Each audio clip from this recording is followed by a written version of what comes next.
Hello friends, कैसे हैं आप सब। आई होप सब लोग अच्छे होंगे और होना भी चाहिए।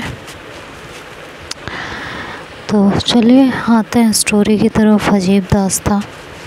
जैसा कि लास्ट पार्ट में आप लोगों ने सुना कि श्रुति एक सॉन्ग गुनगुनाती है और उसके बाद आकाश में देखती है और कुछ बातें कहती है। देन थोड़ी देर वो वहीं खड़ी रहती है, उसके बाद रूम में आ जाती है, अक्ष के पास बैठती है, कमरे की डिम लाइट ऑन करती है जिससे वो अक्ष को देख सके। उनको बहुत प्यार से देखती है और उन्हें देख के उसको रोना आ जाता है। वो ऐसे ही अपना सर उनके सीने पे रखते हैं और रोने लगते हैं।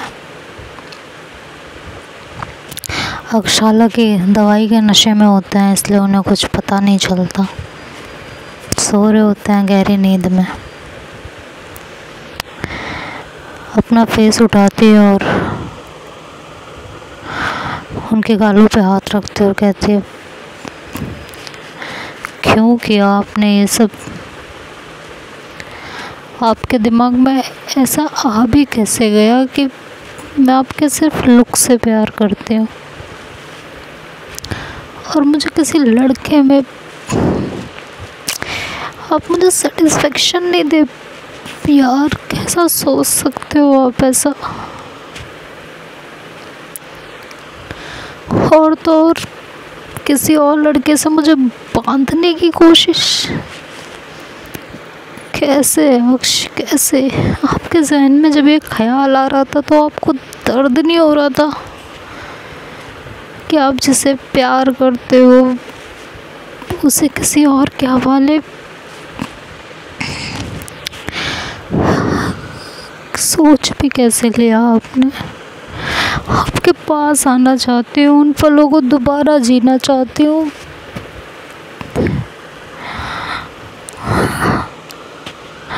लेकिन आपने ऐसी बातें बोल के मुझे अंदर तक तोड़ दिया है अक्ष। मैं चाह के भी पुरानी तरह कुछ नहीं कर पा रही हूँ, नहीं कर पा रही। आपकी हालत मुझसे देखी नहीं जाती और मैं चाह के भी आगे नहीं बढ़ पाती। जब जब कोशिश करती हूँ तब आपकी वो बात बार बार दिमाग में आने लगती है कि आप कैसे किसी और के हवाले करने का सोच भी सकते हो मुझे। कहते हैं जो कह सकता है वो कर भी सकता है।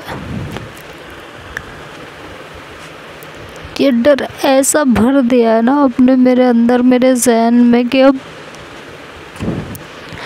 मेरे लिए सब कुछ बहुत मुश्किल होता जा रहा है।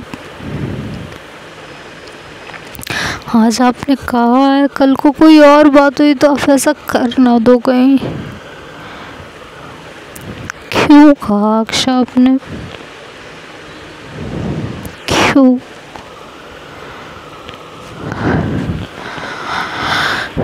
और ऐसे ही कहते कहते वो वहीं सो जाती है, अक्ष के ऊपर हाथ रखे रखे। उसे भी पता ही नहीं चलता कि कब सो गई। नेक्स्ट मॉर्निंग श्रुति की आँख पहले खुलती है तो खुद को अक्ष के बेहद करीब पाती है, बहुत ज़्यादा करीब। तो एकदम से दूर होती है और मन में सोचती है, कहीं अक्ष ने मुझे अपने साथ ऐसे देख तो नहीं लिया। क्या कर दिया यार मैंने, मुझे अपने आप पे काबू क्यों नहीं रहता। और अगर नहीं रहता तो पूरी तरह अपनाऊं ना। क्यों उन्हें परेशान कर रही हूँ और क्यों खुद को परेशान कर रही हूँ। पता नहीं क्या ही चाहती हूँ मैं, मुझे तो खुद भी समझ में नहीं आ रहा। और वो फिर से अक्ष की तरफ एक बार देखती है और अपने सारे ख्यालों को झटक के वहाँ से उठ जाती है, फ्रेश होती है और नीचे चली आती है। एज़ यूजुअल अपने कामों में लग जाती है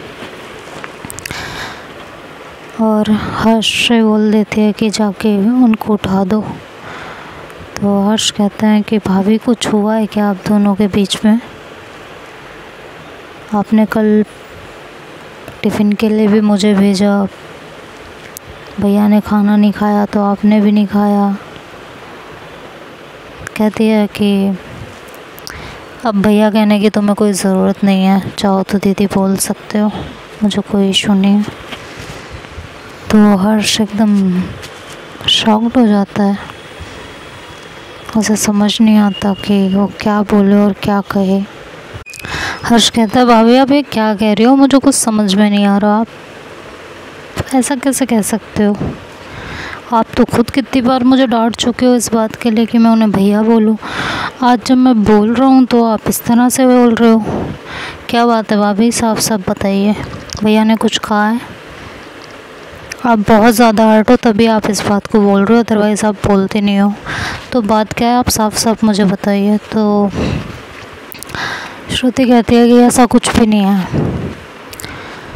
और हाँ एक बात और, अगर आप मुझे कुछ अपना मानते हो ना तो ये बातें सिर्फ हमारे बीच में रहनी चाहिए। हमारे बीच में मतलब सिर्फ हमारे बीच में, आपके गर्लफ्रेंड को भी नहीं पता चलना चाहिए, ना किसी और को। तो हर्ष कहते हैं कि लेकिन भाभी बताओ तो सही बात क्या है? कहते कुछ नहीं है भैया, मुझे नहीं बताना, आप मेरे लिए इतना तो कर ही सकते हो ना, मैं आपसे और कुछ मांग रही हूँ और कुछ कह रही हूँ? तो फिर हर्ष कुछ नहीं बोलते, कहते ठीक है भाभी जैसे आपकी मर्ज़ी, मेरे से बात कहीं नहीं जाएगी, आई प्रॉमिस यू। कहते हैं ठीक है, अब जाके उन्हें उठा दीजिए प्लीज़। हर्ष वहाँ से चले जाते हैं और अक्ष के रूम में, और कहते हैं दीदी उठो। तो अक्ष एकदम से आंखें खोलती है, कहते तू यहाँ? कि हाँ, और ये दीदी क्यों बोल रहे तू? तो क्या बोलूँ, तुझे पता है ना दादी आई हुई हैं और तू मुझे दीदी बोल रहा है। वैसे तो जब दादी नहीं थी तो श्रुति हमेशा भैया बुलाने को कहती थी, तब तो तू मुझे जो है भैया बुलाता था। जब मैं चिल्ला के कहती थी कि दीदी बुला दीदी बुला दीदी बुला, तब तुझे भैया बुलाना होता था। आज तू दीदी बोल रहा है। उसने सुन लिया ना, अगर तेरी भाभी ने, तेरा कीमा बना डालेगी। समझ में आया? कहते क्या यार, मुझे तो ना घुन बना रखा है, चक्की में पीसे ही जा रहे हो दोनों के दोनों। कहता क्या हुआ, मतलब वो कहती क्या हुआ कि भाभी कह रही हैं कि दीदी बोलो, आप कह रहे हो भैया बोलो, मैं क्या बोलूँ, नाम लूँ? तो कहते भाभी ने कहा है। अक्ष बोलते हैं कि भाभी ने कहा है कि हाँ। नहीं तुझे कोई गलतफहमी हो रही है, वो ऐसा बोल ही नहीं सकते। अरे भाई उन्होंने ही कहा है कि अगर मैं चाहूँ तो आपको दीदी बोल सकता हूँ ना, कोई प्रॉब्लम नहीं है। तो अक्ष चुप हो जाते हैं। तो हर्ष कहते हैं अच्छा आप एक बात बताइए कि क्या आप दोनों के बीच में कोई प्रॉब्लम चल रही है? तो कहते हैं कि नहीं कुछ नहीं। कहते हैं भैया मैं बेवकूफ़ नहीं हूँ, एक रिलेशनशिप में मैं भी हूँ, ठीक है, तो इतना तो मुझे समझ में आता है कब नाराज़गी है और कब नहीं है। तो इतना बड़ा बेवकूफ़ तो प्लीज़ मत समझिए मुझे, थोड़ा बहुत ही समझ लीजिए। तो अक्ष कहते हैं कुछ नहीं है। तो कहते हैं अच्छा ठीक है, आपको नहीं बताना मत बताओ, लेकिन जिस तरह से आज भाभी ने मुझे आपको भैया बोलने के लिए मना किया है ना, इससे साफ पता चलता है कि वो बहुत ज़्यादा हर्ट है। तो मैं सिर्फ इतनी एडवाइस दूंगा आपको कि भाभी घर में है, भाभी की मम्मी घर में है, दादी घर में है, आपकी साली साहिबा घर में है, कुछ तो ऐसा कीजिए कि वो मान जाए। दादी की हेल्प लीजिए ना। तो अक्ष कहते हैं नहीं, हम दोनों के बीच का मैटर है, हम दोनों खुद देख लेंगे, मुझे किसी से कुछ हेल्प नहीं लेनी। कहते हैं इसका मतलब आप दोनों के बीच में कुछ मैटर हुआ है ना, अब बताइए चल। कहते हैं यार प्लीज़ ना हर्ष यार, नहीं प्लीज़ अभी नहीं, प्लीज़ प्लीज़ सुबह सुबह नहीं, मैं अपने आप सॉर्ट आउट कर लूँगी। कहते कर लूँगी नहीं, कर लूँगा, दादी हैं घर में। तो कहते हैं हाँ दादी हैं घर में, पता चला ना आपको, तो भैया बोला करो दादी हैं घर में। तो हर्ष कहता है जी भैया जी, और हंसते हुए चला जाता है। वो तो हंसते हुए चला जाता है, लेकिन अक्ष के दिमाग में तूफान मचने लगता है कि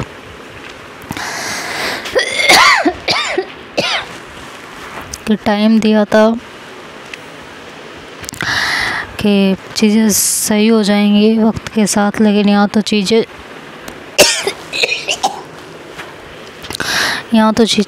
गड़बड़ हो रही हैं। श्रुति मुझसे और दूर जा रही है। अगर ऐसे चलता रहा तो मैं उसे खो ना दूँ, कहीं वो सच में मुझसे दूर ना हो जाए, पास रह के भी दूर हो जाएगी। मैं ऐसा नहीं होने दे सकती किसी भी हाल में, नहीं, मुझे ज़रूर कुछ करना पड़ेगा, सच में मुझे कुछ करना पड़ेगा। तो वो फटाफट उठती है, तैयार होती है और नीचे आती है। तो देखती है कि श्रुति न्यूज़पेपर पढ़ रही होती है बैठ के, सब ब्रेकफास्ट कर चुके होते हैं। तो वो आती है, दादी के पैर छूती है और कहती है दादी कैसे हो आप? कि अरे दामाद जी आज आपको फुर्सत मिल गई, हाँ तुम तो बहुत बिजी चल रहे हो आजकल, हमसे बतियाते ही नहीं हो। कहते हैं दादी बस ऑफिस में काम थोड़ा ज़्यादा था इस वजह से। कहती हैं अच्छा नाश्ता वास्ता करो तब। श्रुति बिटिया जाओ दामाद के लिए जो है वो लेके आओ, नाश्ता लेके आओ। तो श्रुति उठती है तो अक्ष कहता है नहीं श्रुति मुझे नाश्ता नहीं करना है, तुम रेडी हो जाओ। तो श्रुति कहती है मैं रेडी हो जाऊँ क्यों? कि मैंने मूवी का प्लान किया है, तो आज हम दिन में मूवी देखने जाएंगे, मॉर्निंग का शो है। आपका ऑफिस नहीं जाना? कि नहीं मैंने आज छुट्टी के लिए अप्लाई कर दिया है। तो कहते हैं कि बट मुझे घर में बहुत सारे काम है तो मैं नहीं जा पाऊँगी, दादी का खाना बनाना है, मम्मी का खाना बनाना है दोनों, और मम्मी के पैर में आज दर्द हो रहा है तो उनके पैरों की मालिश करनी है, सिकाई करनी है, भैया का एक प्रोजेक्ट में हेल्प करनी है, मुझे अपनी स्टडी के लिए कुछ प्रिपेयर करना है।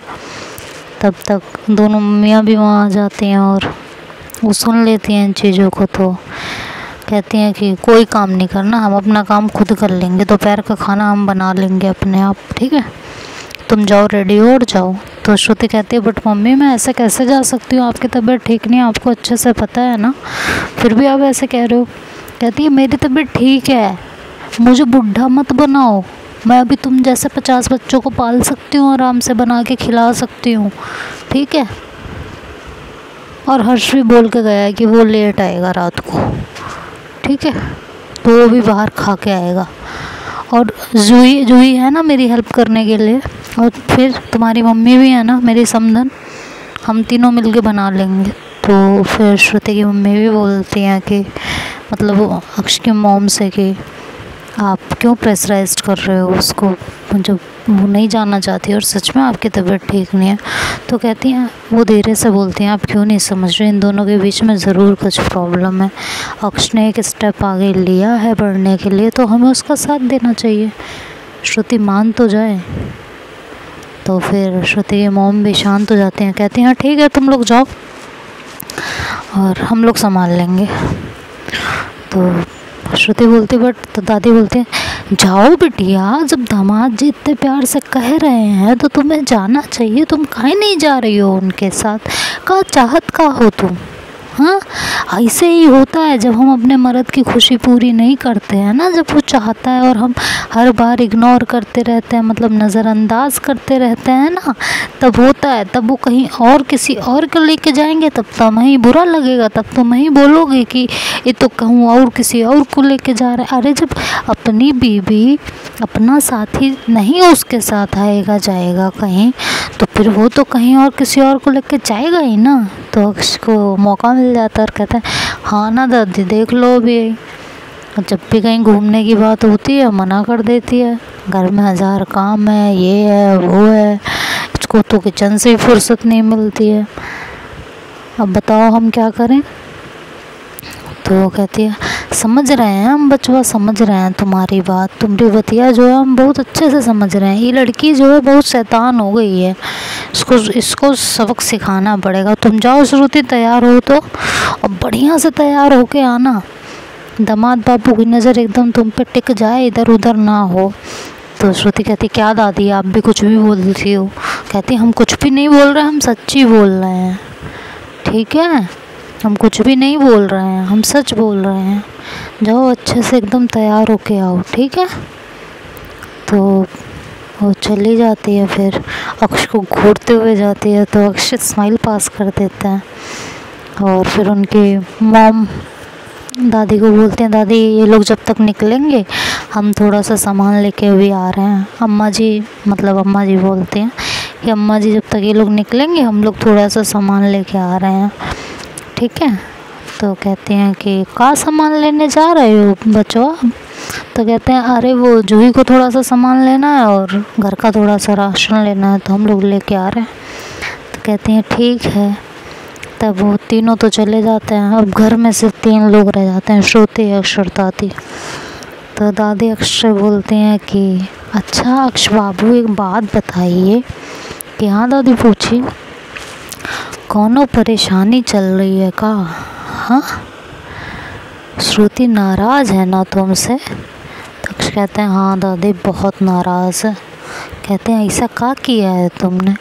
कहते हैं दादी बस का बताएं, उसके दिल को चोट पहुंचा दी हमने बहुत बुरी तरह, और हमको बहुत दर्द हो रहा है, लेकिन वो इस बात को समझ नहीं रही है दादी हम कसम खा के कह रहे हैं, जितनी तकलीफ़ उसको हो रही है ना उससे ज़्यादा हमको हो रही है, लेकिन वो नहीं समझ रही दादी।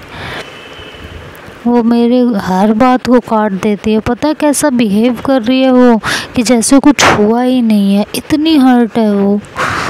तो दादी कहती हैं देखो बच्चों, बीवियां जो होती हैं ना वो जल्दी बातों को दिल पे नहीं लेती हैं, और जब दिल पे ले लेती हैं ना तो जल्दी से भूलती नहीं हैं। इस बात को याद रखना। हम भी तुम्हारे दादाजी से एक बार नाराज़ हुए थे बहुत बुरी तरह, हम पूरे 2.5 महीने उनसे बात नहीं किए थे। तो बोले तो दादाजी ने क्या कहा? अरे दादाजी क्या करेंगे, तब पुराना ज़माना रहा बचवा, और जो है कौनों के हुक फर्के ना पड़त रहा, कि जो है कौनो बतियावत बा कि ना बतियावत बा। क्या मतलब दादी? कि अरे बचवा वो तो बाहरे रहत रहन, घरे में तो खाली खाना खाए आ लेते थे, और जो है खाना खा लेते थे और चले जाते थे। तो कहते हैं दादी एक बात पूछूं? कहते हैं हाँ। जब वो घर में खाली खाना खाने आते थे तो ये पापा जी कहाँ से हो गए? तो कहती हैं अभी हम तुमका बहुत मारेंगे, तुम बहुत बेशरम हो। कहती हैं अरे दादी तो लॉजिकल बात है ना, जब वो खाना ही खाने आते थे तो पापा जी हुए कैसे? तो कहती हैं अरे बचवा वो तो रात में आवत रहे ना, जब सब सो जात रहा तब वो घर में आते थे, जब सब सो जाते थे तब चुपके से घर में आते थे वो। हम लोग सही बताएं, हम लोग अपने पति को कभी देखे भी नहीं थे सही से। लाइट होती नहीं, होत ना रही हुआ ज़माना में, लाइट तो दूर दूर तक ना रहा, और जो है रात ही के कमरा में आवत रहन, एकदम अनिहार रात रहा, एकदम गुप अंधेरा, न वो हमका देख पावे ना हम उनका देख पाई। हाँ, और सवेरे के टाइम हम पूरा दिन घूंघट में रहे, तो घूंघट में वो हमका वैसे उन्हें देख पावत रहन। हम तो तब वो घूंघट की आड़ से उनको देख लेते रहे, लेकिन वो तो हमको बिल्कुल ना ही देख पावत रहन। कहीं तो दादी जब आप नाराज़ हुई 2.5 महीने आपने बात नहीं की, तो उनको पता कैसे चला कि आप नाराज़ हो? तो कहीं उनको पता कहाँ चला? यही तो सबसे बड़ा मजाक है कि उनको पता ही नहीं चला कि हम उनसे नाराज़ रहे बचवा। वो तो हम एक दिन जब वो आए कमरा में तो हम कहें हम आपसे नाराज़ हैं इतने दिन से, कहीं कब से नाराज़ हो हमको तो पता ही नहीं है। तो पहले तो ये होता रहा बेटा कि दादा तो पहले हमरे सामने नाराज़ होबो करी तो उनको पता ही नहीं चलता था कि हम नाराज़ भी हैं। लेकिन आज के डेट में तो बीबियाँ अच्छे से नाराज़गी दिखा देती हैं, पति को अच्छे से बता देती हैं कि भाई हम नाराज़ हैं, और पति का जीना बिल्कुल हराम कर देती हैं। तो वो कहती हैं दादी अब आप ही बताओ कैसे मनाएं उनको, कि उसको अपने प्यार का एहसास दिलाओ बचवा। जब उसको ये पता चलेगा तुम उससे कितना प्रेम करते हो, तो खुद ही तुम्हारे पास चली आएगी अपनी सारी नाराज़गी छोड़ के। जब हमें ये पता चल जाता ना कि सामने वाला हमसे बहुत प्रेम करत है, बहुत प्रेम करत है, तो हम उसके बिना रह नहीं सकत हैं, चाहे जो हो जाए। और श्रुति जो है तुमसे बहुत प्रेम करत है, इसीलिए तुमसे नाराज़ ज़रूर है, लेकिन तुमको चुप्पी वाली नाराज़गी दिखा रही है। और जब तक उसका गुस्सा बाहर नहीं आएगा ना, वो पहले जैसे नहीं होगी। एक बार अपने पापा से नाराज़ हुई थी, इसके पापा सब करते रह गए थे लेकिन ये मानी नहीं थी। बहुत मुश्किल से इसके पापा ने इसको मनाया था। तो अब तुम देखो तुमको क्या करना है। हम तुमको एडवाइस दे दिए हैं, मतलब तुमको सलाह दे दिए हैं, अब तुमको क्या करना है क्या नहीं करना वो तुम देखो भैया। जब तक अपने प्रेम का एहसास उसको नहीं कराओगे तब तक कुछ भी नहीं होने वाला है। तो कहते हैं दादी मैं पूरी कोशिश करूँगा कि मैं उनको एहसास करा पाऊँ कि हम उनसे कितना प्यार करते हैं, कितनी मोहब्बत करते हैं। कहते हैं चलो भगवान तुम्हारा साथ दे बचवा, हम तो बस ये चाहते हैं तुम दोनों के बीच में सब ठीक हो जाए और तुम दोनों हमका खुशखबरी सुना दो और फिर हम तसल्ली से यहाँ से चले जाएं। कहते का दादी, मतलब अक्ष का तो दिमाग ही एकदम ख़राब हो जाता है कि जब तक खुशखबरी नहीं सुनेंगे तब तक ये जाएंगे नहीं। बाप रे। तो जो है खैर उस समय अक्षु उस बात को इग्नोर कर देते हैं और वो श्रुति पे कंसंट्रेट करने लगते हैं। तो श्रुति आती है फिर तैयार होके, और बहुत सिंपल तैयार होती है, वो ज़्यादा कुछ नहीं करती, बहुत ही सिंपल होती है। एक क्रीम कलर की साड़ी पहनी होती है उसने नेट वाले, और हाथ में चूड़ियाँ होती हैं, गले में मंगलसूत्र, बालों में सिंदूर, होठों पे बहुत लाइट लिपस्टिक, बहुत ही ज़्यादा लाइट, लेकिन तब भी वो बला की खूबसूरत लग रही होती है। अक्ष की नज़र तब भी उस पर टिक के रह जाती है। खैर श्रुति चुपचाप नीचे आती है, अक्षु से आँख मारता है लेकिन श्रुति सिर्फ मुस्कुरा देती है और कुछ नहीं करती। तो श्रुति कहती है कि हाँ दादी जी हो ही गए हम तैयार, और कुछ? तो कहती हैं अरे बेटा तुम काहे इतना नाराज़गी में बतिया रही हो इतने दिनों से? तो कहती नहीं तो दादी ऐसा तो कुछ नहीं है। कहती अच्छा इधर आओ हमारे पास, यहाँ बैठो। तो बैठती हैं और अक्ष भी साइड में ही बैठे होते हैं। तो कहते हैं एक बात बताओ, देखो हमको पता है तुम दोनों के बीच में कौन प्रॉब्लम चल रही है, हम कोई दूध पीते बच्चा नहीं है कि हमको तुम पागल बनाए दोगी बेटिया रानी। तुमको अक्ष के प्यार प्रेम पे भरोसा नहीं है का? कहती हैं कि दादी ऐसा तो कुछ भी नहीं है। कहती हैं नहीं नहीं सही बताओ, देखो हम तुमसे बहुत खुल के बतिया रहे हैं बेटा, इसलिए तुम अपने दिल की बात कह सकत हो, और हम तुमका वादा देते हैं कि ये बात हम तीनों के बीच में रही और कहूँ नहीं जाई। तो श्रुति कहती हैं कि दादी, भरोसे की क्या बात है, भरोसा सामने वाले को होना चाहिए कि प्यार है या नहीं। मुझे तो है ही, इसीलिए तो यहाँ पे हूँ, नहीं तो यहाँ करती क्या। कहती हैं अच्छा एक काम करोगी हमरे कहना पे। तो कहती हैं जी दादी कहिए, कि अपना हाथ दो हमको। तो वो हाथ देती हैं, वो अक्ष का हाथ पकड़ती हैं और धीरे धीरे अपना हाथ अक्ष के शोल्डर पे रखती हैं दादी, और श्रुति का हाथ पकड़ती हैं और उसके सीने पे, उसके दिल के पास रख देती हैं। और जैसे ही श्रुति का हाथ अक्ष के दिल के पास पड़ता है, अक्ष तो जैसे पागल ही हो जाएंगे। वो एकदम से उनके मुंह से एक बहुत बड़ी आह निकलती है। कहते हैं ओह। दादी बोलती हैं क्या हुआ बचवा। कहते दादी सुकून है, सुकून। ये जब से नाराज़ है ना, इसने मेरा सुकून छीन लिया था, आपने आज मेरा सुकून वापस कर दिया मुझे। मैं आपका एहसान कभी नहीं चुका पाएंगे, कभी भी नहीं। और ये कह के अक्ष की आँख में आंसू आ जाता है। श्रुति उनकी तरफ देखने लगती है और उसकी भी आंखें भरने लगती है।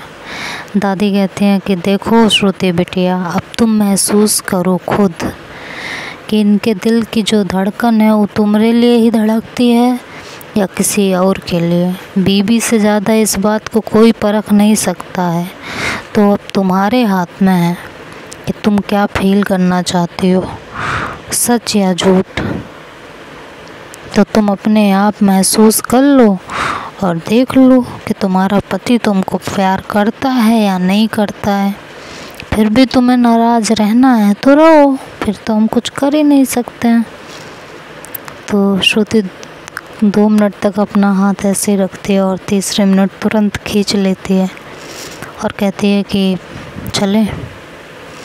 तो अक्ष कहते हैं कि मम्मी बाहर गई हैं, आ जाएं तब चलते हैं।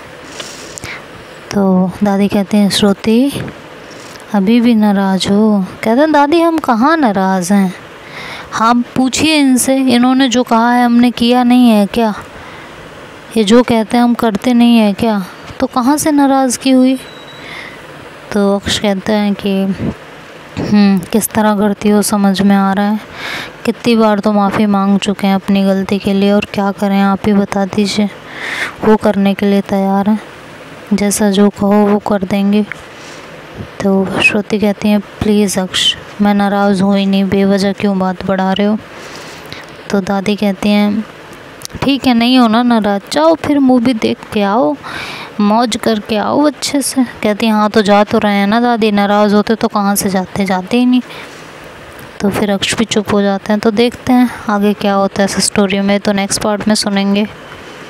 तब तक के लिए आप लोग इस स्टोरी को एंजॉय कीजिए। और आप लोगों को क्या लगता है कि अक्ष श्रुति को कैसे मना पाएंगे भी या नहीं।